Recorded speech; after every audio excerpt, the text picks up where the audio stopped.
Il aura suffi d'un communiqué et de quelques suppressions de Bismarck pour faire de la dépêche d'Apeken une provocation. Voilà qui fera l'effet sur le taureau gaulois d'une étoffe rouge. Déjà, elle entraîne ses articulations. Le taureau gaulois a foncé sur l'étoffe rouge. Et la voilà qui avance d'un pas assuré vers l'escalade.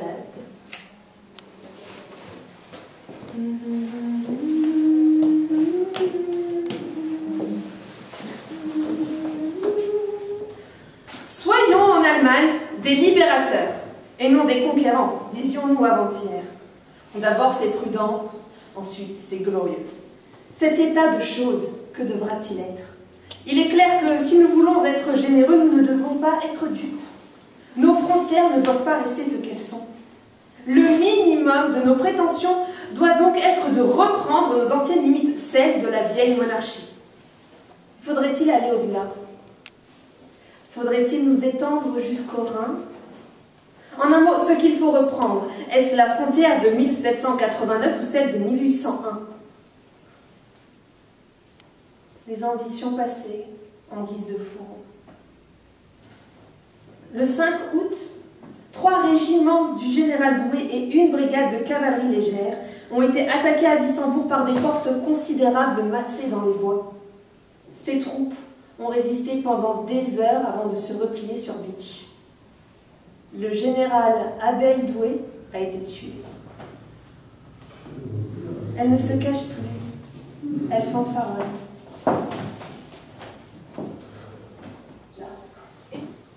À Marly, une jeune fille endormie dans un champ est arrêtée par un garde champêtre qui, après l'avoir questionnée sur son état civil, lui demande quels mobiles l'ont conduite à ravager ainsi le moisson. Il n'y en a qu'un. Il s'appelle Adrien et il vient de partir pour le camp de Chalon. La politique des nationalités. Notre bon sens a refusé le pangallicanisme tout en reconnaissant le pan-germanisme. Dans le Holstein, le Schleswig, l'Alsace et la Lorraine, les habitants connaissent la langue allemande. Ces provinces devraient donc rentrer au giron de l'Allemagne? Ce n'est pas une raison d'être de ce côté-ci du Rhin et vous de l'autre pour refuser d'acheter des jambons de Mayence. Il en sera toujours ainsi. De deux provinces, l'une en deçà de l'autre au-delà des frontières. La moins sotte parlera toujours les deux langues. Mais nous n'entendons rien en sympathie des peuples. Et voilà qu'elle trace le chemin nous obligeant à la suivre. Le 6, au lever du soleil, on aperçoit déjà qui trône à contre-jour. Après la victoire sanglante de Wissembourg, les Bavarois progressent rapidement, persuadés que l'affrontement n'aura lieu que le lendemain. La 3e division, la 4e. En réserve se trouvait la 2e division, la 2e brigade de la... 3e division, la voilà. Rien de plus qu'une énumération des forces déployées. J'entends encore son souffle discontinu tenter de calmer les battements affolés de son cœur. Je l'imagine encore, un épi de blé planté dans ses cheveux noirs. Mais la réalité me rattrape aussitôt. Un affrontement de style Premier Empire s'ensuit. Des poussées et des reculs, des canonnades, des mêlées furieuses. L'ennemi débouche en masse compacte dans la forêt. L'artillerie prussienne prend position sur la lisière du bois et une canonne sans discontinuer.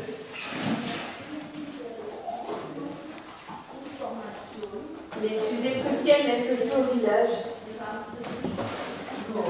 Le nombre des morts augmente. Et le front a cédé.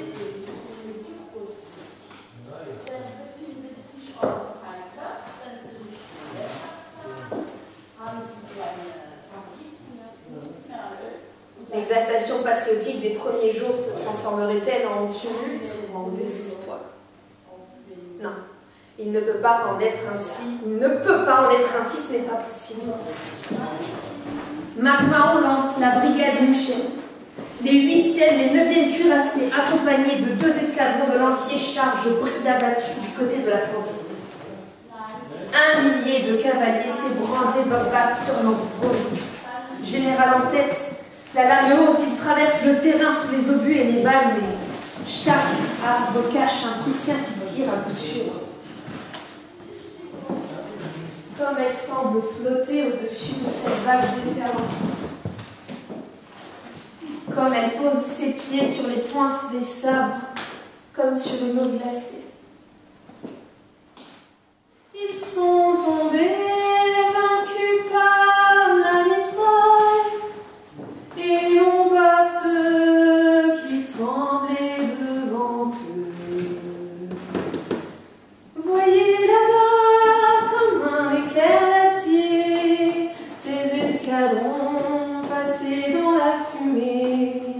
Ils vont mourir et pour sauver l'armée, donner le sang du dernier cuirassier, donner le sang du dernier cuirassier.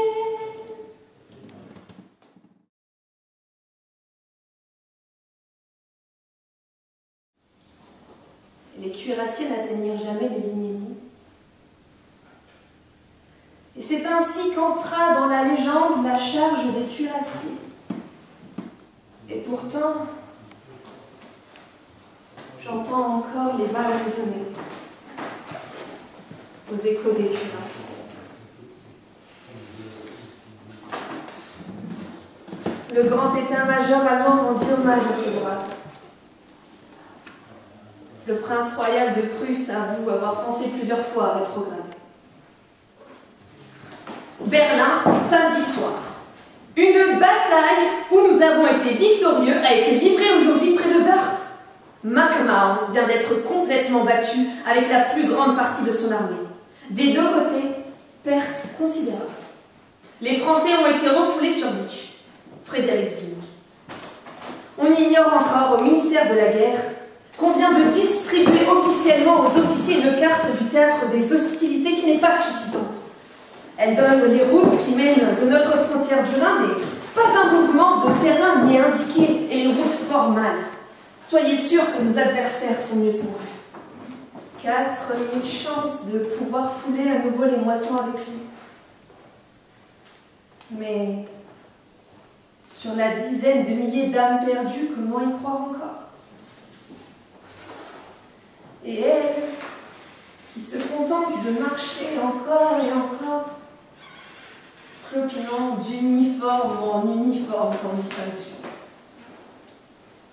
Distingue-t-elle seulement la couleur des drapeaux? Non, bien sûr que non. Et elle poursuit, ne se stoppant qu'une seule fois, pour récolter la plus jeune âme du champ de bataille.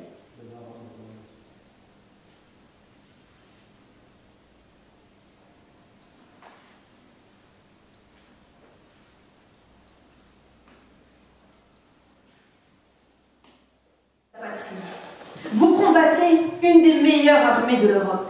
La guerre qui commence sera longue et pénible, car elle aura pour théâtre des lieux hérissés d'obstacles et de forteresses. Mais rien n'est au-dessus des soldats d'Afrique, de Crimée, de Chine, d'Italie et du Mexique. De nos succès dépend le sort de la liberté et de la civilisation. De nos conquêtes passées, nous avons fertilisé le sol alsacien d'un engrais international. De quel droit? Oui, c'est vrai. La Prusse est parvenue à faire croire aux populations allemandes qu'elle les défendait contre nos convoitises et nos projets d'absorption. Il s'agit de lui arracher ce masque de patriotisme qui cache une incommensurable avidité. Son rôle sera fini du jour où nous aurons prouvé à l'Allemagne que c'est nous qui sommes les champions du droit et de l'indépendance des peuples. L'indépendance des peuples. Naître sous le soleil d'Oran pour finir dans la boue de Morsbronn. Il n'aurait pas trouvé cela juste. Si ce matin-là, les Turcos et les Zouaves n'avaient pas refoulé les Prusses à leur traversée de la Sauer, Combien de temps aurait-elle encore accordé à mon Adrien?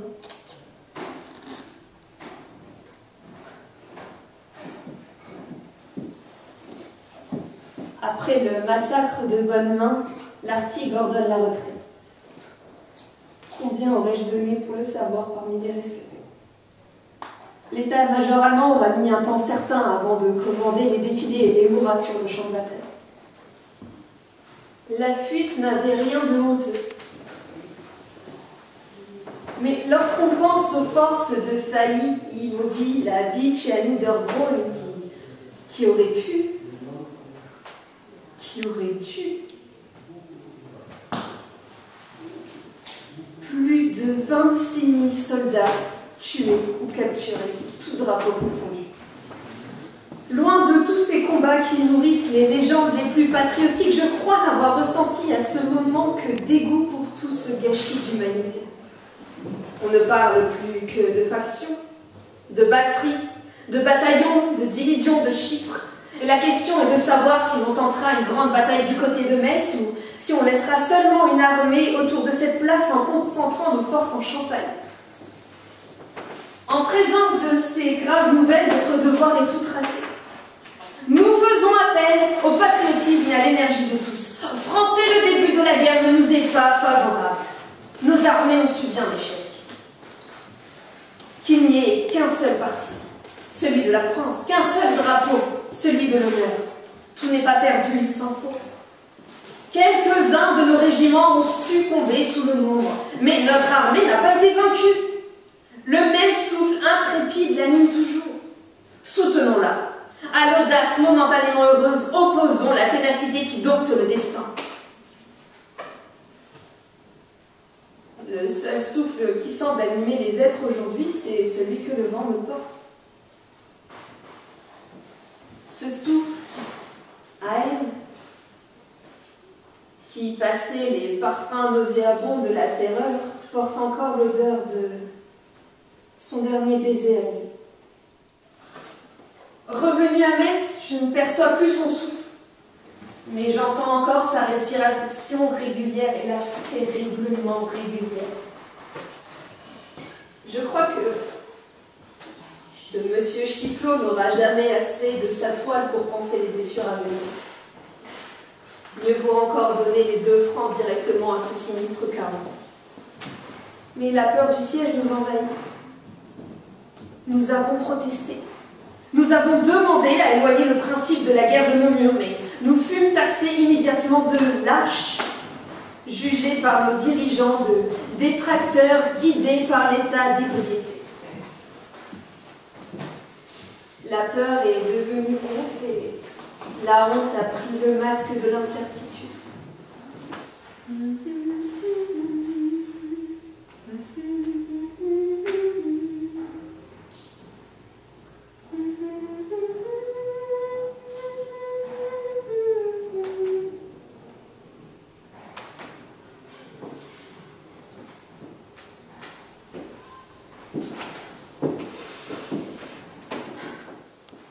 Quelques corps de nos armées ont éprouvé des échecs, mais la plus grande partie n'a été ni vaincue ni même engagée. Celle qui a été repoussée ne l'a été que par une force 4 ou 5 fois plus considérable. 5 fois. Mais pourquoi en rajouter encore? Elle a déployé dans le combat un héroïsme sublime qui lui vaudrait une gloire au moins égale à celle des triomphateurs. Tous nos soldats qui ont combattu, comme ceux qui attendent l'heure de combattre, sont animés de la même ardeur, du même élan, du même patriotisme, de la même confiance dans une revanche prochaine. Elle se nourrit sans cesse de vos revanches, et vous remplissez encore et encore son assiette.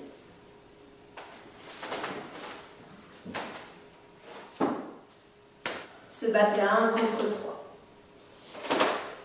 Je ne dénigre pas les manœuvres militaires, je les constate. Napoléon Ier ne faisait pas autrement. Que reste-t-il des nations quand tous les corps sont allongés?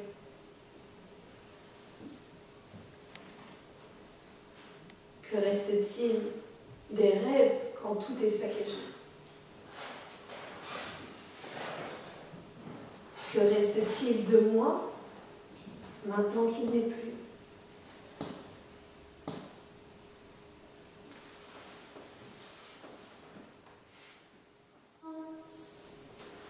J'y pense encore, j'y pense, j'y pense, j'y pense.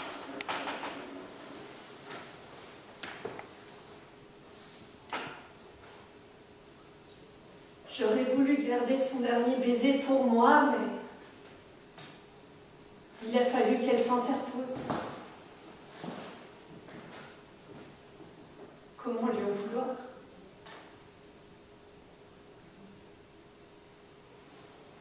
Pour elle, ce n'était que le chapitre d'une guerre. Tout ce qu'il me reste, c'est d'attendre que le vent de l'histoire souffle en attendant la prochaine tempête.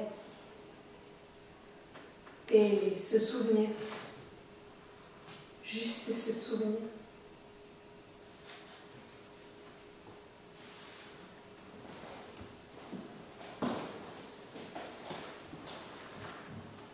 Je me souviendrai de lui pour toi.